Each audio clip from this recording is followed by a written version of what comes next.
कौन फूल बोवेला मलिया तो कौन फूल मलिनियान हो। ए छठी माई कौन फलवा बोवेला सेवा कवा त छठी हमारे घरवा अइहन छठी हमारे घरवा अइहन हो। कौन फूल बोवेला मलिया तो कौन फूल मलिनियान हो। ए छठी माई कौन फलवा बोवेला सेवा कवा त छठी हमारे घरवा अइहन छठी हमारे घरवा अइहन हो। बेली फूल बोवेला मलिया चमेली फूल मलिनियान हो। ए मैया हो नारियल फलवा बोवेला सेवा कवा त छठी हमारा घरवा अइहन हो। ए मैया हो नीमो फलवा बोवेले तिवहिया त छठी हमारे घरवा अइहन छठी हमारे घरवा अइहन हो। काथिए जे पटवेला मलिया त काथिए मलिनियान हो। ए मैया हो काथिए जे पटवे सेवा कवा त मैया हमारे घरवा अइहन मैया हमारे घरवा अइहन हो। काथिए जे पटवेला मलिया तो काथिए मलिनियान हो। ए छठी माई काथिए जे पटवे सेवा कवा त मैया हमारे घरवा अइहन मैया हमारे घरवा अइहन हो।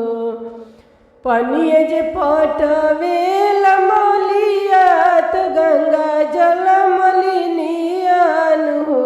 ए छठी माई दूधवे जे पटवे सेवा कवा त छठी हमारे घरवा अइहन हो। ए छठी माई दूधवे से पटवे तिवहिया त छठी हमारे घरवा अइहन हो।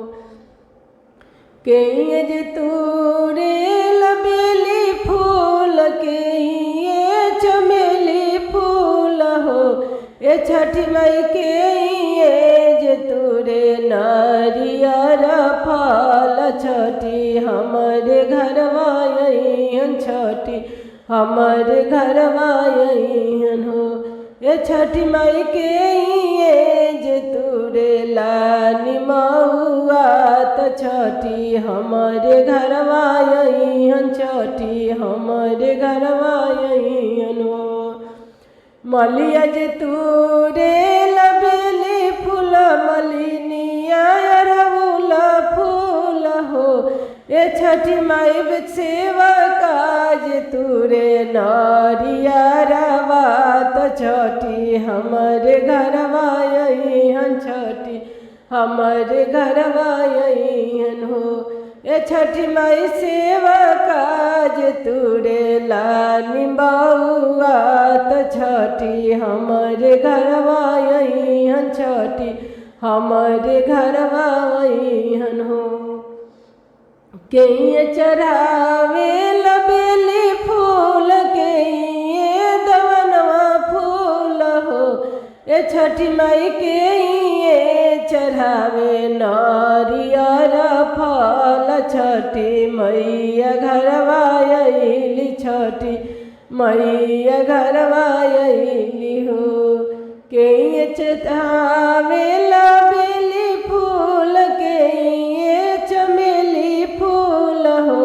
ए छठी माई केइए चढ़ावे नारियर फल छठी हमारे घरवा अइली छठी हमारे घरवा अइली हो। मलिया चढ़ावेला बेली फूल मलिनिया चमेली फूल मलिनिया चमेली फूल हो। ए छठी माई तिवही जे देली नारियारा से अरगिया त छठी हमारे घरवा अइली छठी हमारे घरवा अइली हो। मलिया चढ़ावेला बेली फूल मलिनिया चमेली फूल हो। ए छठी माई सेवा का चढ़ावे नारियारवा त छठी हमारे घरवा अइली छठी हमारे घरवा अइली हो। ए छठी माई तिवाही चढ़ावे नारियारवा त छठी हमारे घरवा अइली छठी हमारे घरवा अइली हो। के जे बोवेला बेली फूल के चमेली फूल हो। ए छठी माई के जे बोवे नारियारवा त छठी हमारे घरवा अइली छठी हमारे घरवा अइली हो। के जे बोवेला बेली फूल के चमेली फूल हो। ए छठी माई के जे बोवे नारियारवा त छठी हमारे घरवा अइली छठी हमारे घरवा अइली छठी हमरे अंगनवा अइली हो।